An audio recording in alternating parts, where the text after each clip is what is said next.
Hey guys. So I didn't get a chance to talk about the last two episodes of Tales in the Territories, but I will say that both of them did a good job at, talking about stories that we may have heard of and not heard of to an extent. The second to last one, of course, was about Jim Crockett Promotions, and they did a great job talking about that, talking about, how basically the night that the Horsemen essentially turned on Dusty after Dusty came to Ric Flair's aid in his match against Ivan Koloff in the steel cage. Basically, the Horsemen could not, could not really get to the dressing. I mean, they got to the dressing room, but they could not really get to the dressing room without probably having their lives in danger. And when they got there, from what Arn said and everything, they were bleeding, and it wasn't because of the match that Rick was in. No, they were bleeding because of people were trying to get at them because of what they did to Dusty.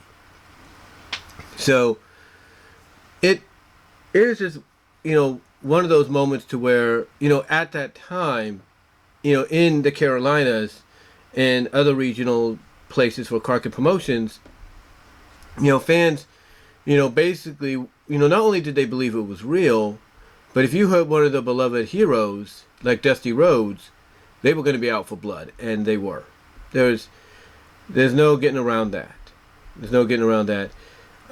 They did talk about Jim Cornette and him being a heat magnet, and him basically, of course, blowing out both his knees, both his ankles, thanks to the scaffolding of the Skywalker seal. And basically, they mentioned, and we've talked, and Jim's talked about this before on his podcast. They mentioned the fact that Big Bubba, the big boss man, if you will, was supposed to catch him. He was supposed to catch him, but he was off by a few feet, and Jim blew out his ankles. And he didn't get really any surgery for them or anything till later on or something like that, to an extent.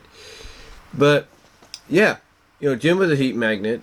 People wanted him dead. He even said that he was the only person that he knew of that was employed, I think, in any kind of job to wear a bulletproof vest or something like that to work, because he got so much heat. He got so much heat. Heat for what he talked about with Baby Doll and stuff, and doing what he did to Baby Doll, hitting her in the stomach with a racket. And then Baby Doll, she was part of this, and she even said that she got so much heat as a heel when she was, with the Horsemen and Tully Blanchard, that one lady, from what she remembers, a pregnant lady, pulled at her, and then when she went to go swing at this lady, she barely came close to hitting the lady in the stomach until she saw, oh my God, this lady's pregnant. But then she was curious, like, why would a pregnant lady be leaning over the edge to try to get at me? It's like, it didn't compute with her. Of course, they talk. Ricky Morton was also on this, and he talked about the fact that because one of the things that was always common in the old days and all that is when you would travel and you were married, there was a good chance, whether you were a man or a woman, that you'd be sleeping around with other people. And Ricky, of course, was no innocent lamb when it came to that. And one night, him and his wife are watching, because his wife's a born-again Christian. She's very, a prayer warrior kind of deal. And they're watching TBN. CBN, TBN. And they're watching the 700 Club. And they see Tully Blanchard on there. I think it was 700 Club or Praise, one of the two. And they see Tully on there, confessing his redemption, his coming to Jesus. And then the moment that Ricky was worried about happened. Because his wife was already kind of suspicious, but he tried to play it down, say, "Oh, no, that's not true, honey. It's not true. Nothing going on." And the moment, like I said, that Ricky was worried about when Tully was on the 700 Club, it happened. Tully talked about the fact that all the guys slept around with other women, but more specifically, he pointed out Ricky Morton, being one that was probably the most notorious of them all. And Ricky pretty much knew, in his own words, he was done. his marriage right then and there down the toilet. Because as much as he tried to keep it hidden from his wife, this confession by Tully Blanchard on 700 Club did him in. It did him in, and that was it. You know. But yeah, overall, the Jim Crockett one for Tales from the Territories was good. They even touched upon the 1972, I think, plane crash that Ric Flair was in.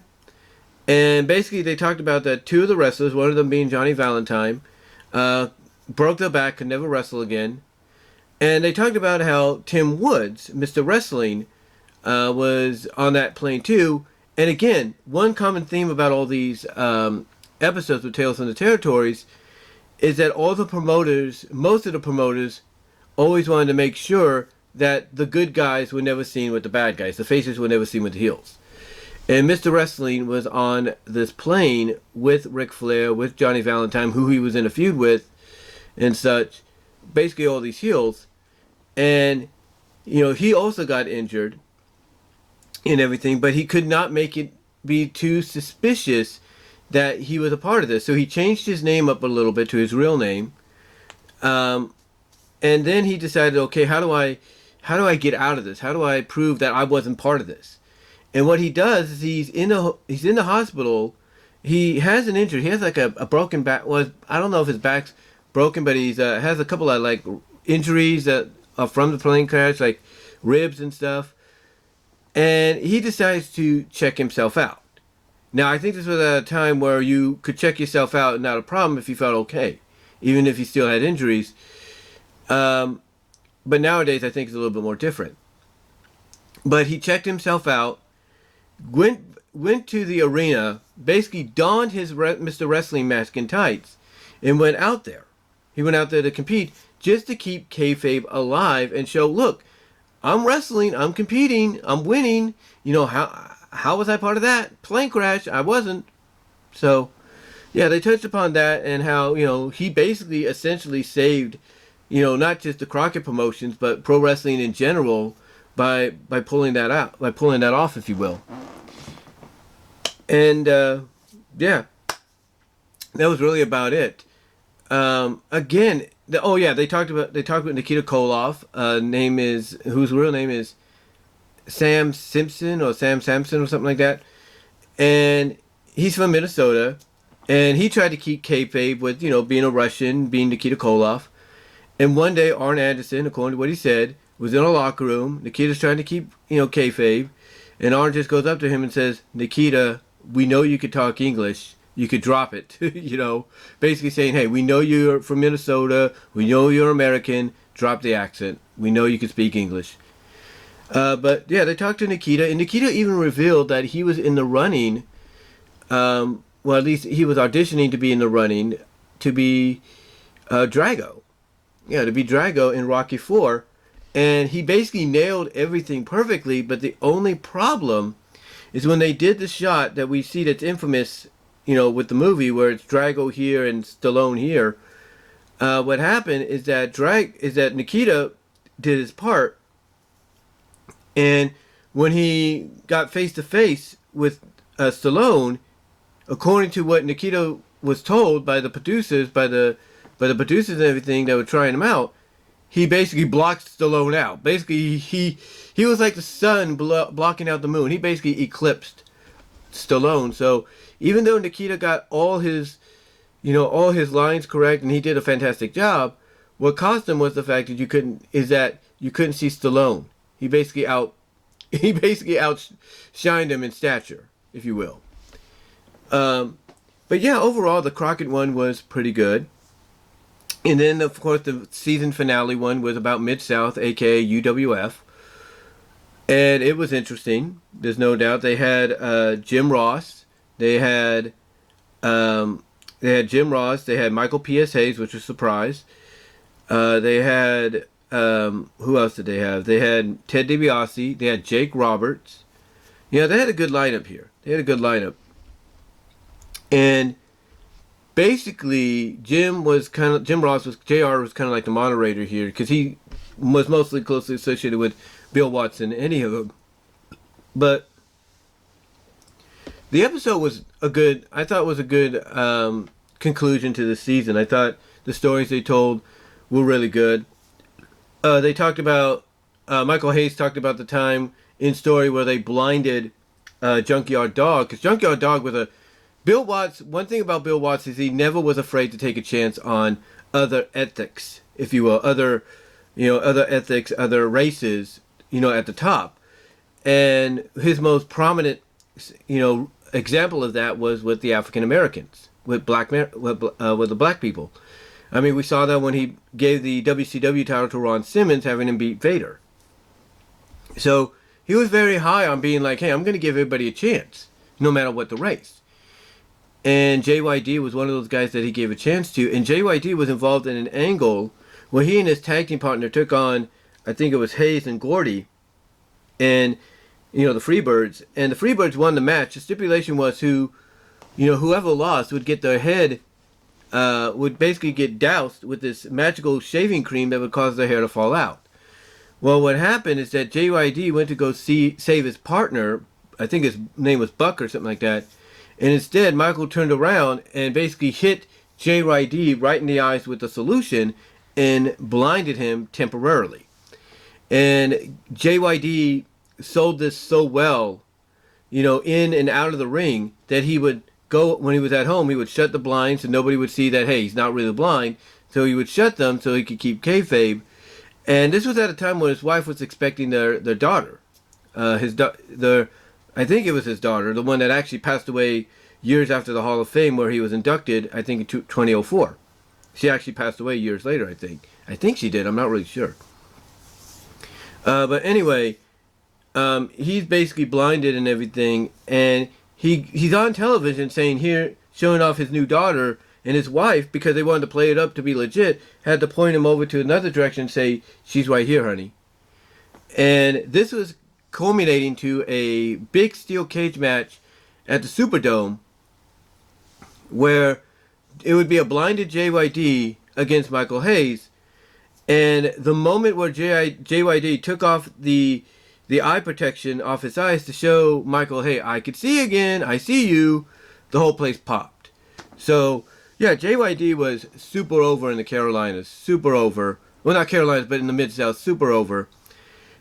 And of course, they did talk about, what else did they talk about? Oh yeah, they talked about basically, they talked about, let's see what they said. Oh yeah, they talked about Ted DiBiase. Ted DiBiase, when he first began, was a major face. He had been a face for, quite some time, up, even into Mid-South. And basically, Ted wanted to try something different. He wanted to finally go heel, right? So he goes to, I can't think of the promoter's name. Can't think of the guy's name. It was Ernie Ladd, Big Cat Ernie Ladd, who I think was booking for Watts at the time. And he goes to Ladd and says, I got this great idea for your next big heel, or who your next big heel should be. And Ladd's like, well, who is it? And he says, you're looking at him. And Ladd, according to DiBiase, had this big grin on his face and said, that's brilliant. Go with it. And that's what they did. Ted DiBiase, I think, was facing Terry Taylor, I believe. He was either Terry Taylor or somebody for the North. No, it was, who was it? Was it Hacksaw? It was, I can't remember who it was. Oh no, it was Junkyard Dog. I think it was Junkyard Dog. Yeah, I think it was Junkyard Dog. He was facing him for, I think, the North American title, or the Mid-South title. And basically they, played it up to where it's going to be babyface against babyface. No shenanigans. Everybody's always, both are always concerned for each other's safety. And then what happened is JYD, he goes to the outside because, Ted goes to the outside. And you got to remember, this concrete mainly at that time. He goes to the outside, gets Ted, check up on him, throws him back in the ring, slides him back in the ring so they can continue the match. But unbeknownst to him, Ted always had this glove. He always wore this glove to the ring. And what he did is, as soon as JYD came in, Ted hits JYD with the glove, loaded that is, and knocks him out to win the title. And boom, instant heel heat. Instant heel heat. And they talked about the story to where JYD had basically lost the match. I don't know if it was to Ted. I think it was to Ted, to where the loser would leave Mid-South. And JYD did not. He would come back, under a mask and, a huge, basically a green and orange outfit. And Ted would always point out, I know it's you, JYD. I know it's you under that outfit, under that mask and everything. And eventually they did find out. Now, I don't know if that basically meant JYD was done with Mid-South or what after that, or he won back his championship. I don't know what it was. But they did talk about it beforehand in other documentaries, But yeah, that feud was huge. And I think they even touched upon this feud with Hacksaw as well. But overall, when Ted made that big heel move, it was basically something that nobody saw coming. Nobody thought was going to happen because he was such a big babyface, and yet here he did it. And he's gone on, and basically on record, through Mid-South, WWE, he went on to be one of the biggest heels in the business. And I think that was a smart move on his part.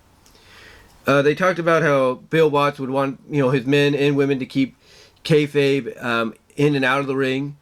And that meant if you got into a fight with some people who thought they could beat you up because they were bigger and badder, you either won your fight or you could kiss your job goodbye. And they talk about the story where Hacksaw and Jake are at a bar and a big bicycle guy comes in and starts picking a fight with Hacksaw and beating him down.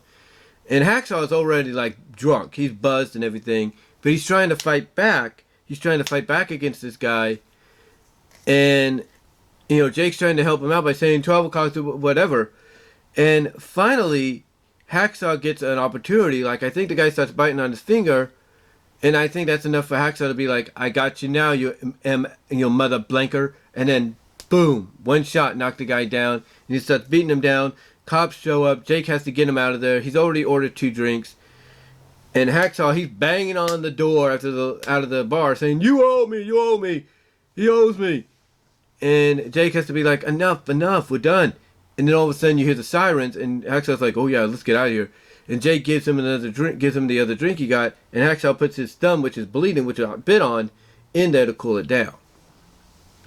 So yeah, that was a crazy story there.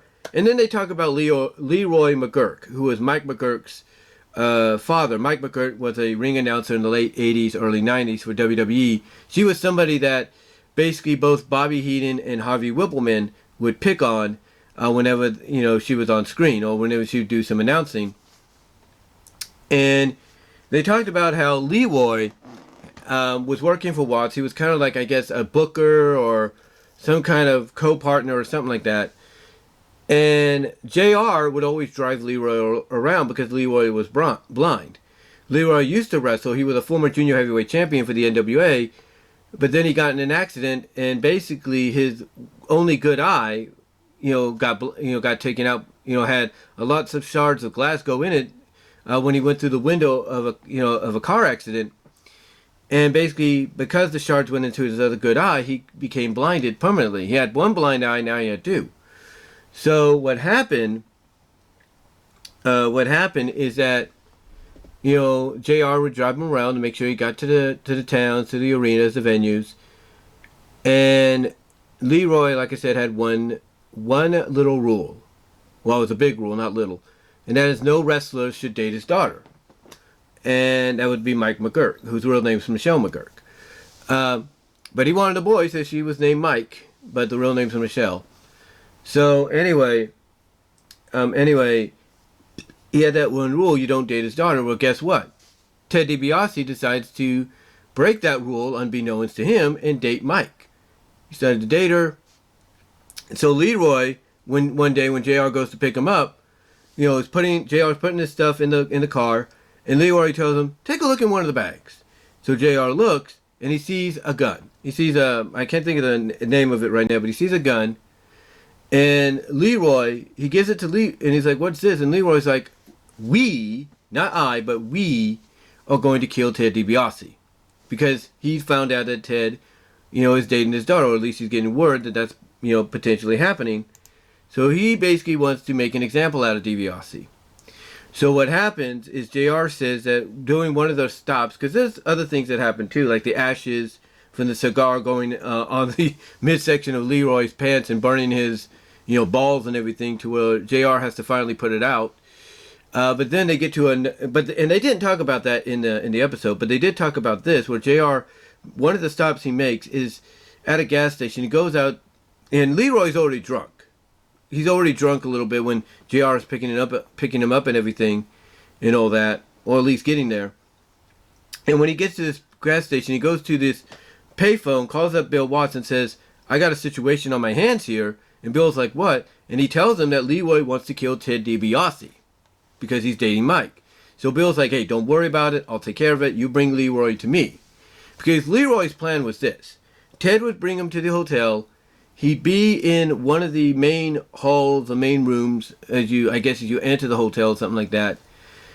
Jim, according to what Leroy told him, would go get Ted. Ted would come down, and then the moment that Ted would open the door, Leroy would start shooting erratically because he's blind, hoping one of the bullets would hit and kill Ted DiBiase. But thankfully, that did not happen because Bill Watts took Leroy off Jim's hands. So that was an interesting story there. And then, of course, you had your piss and fart jokes and all that. But this time you add vomit to it.